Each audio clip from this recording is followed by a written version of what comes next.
Hari ini Barack Obama dijadwalkan akan mendarat di Bandara Ngurah Rai Bali. Tidak ada penyambutan khusus seperti tari-tarian pada saat kedatangan Barack Obama ke Bali. Kedatangan Barack Obama ke Bali kali ini rencananya hanya untuk menikmati liburan bersama keluarga didampingi pengamanannya dengan total jumlah sebanyak 14 orang.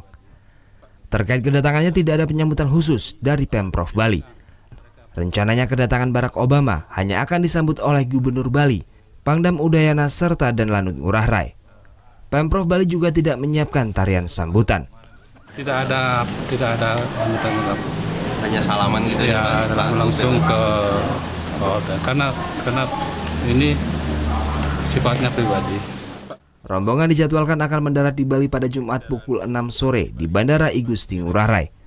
Barack Obama datang ke Bali menggunakan pesawat khusus.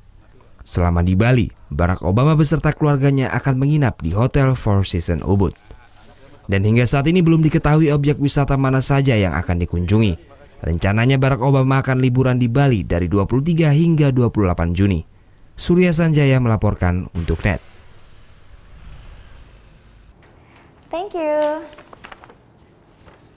Udah selesai nonton beritanya? Jangan pergi dulu dong. Subscribe dulu dan nonton tayangan lainnya di sini. Subscribe, nonton lagi.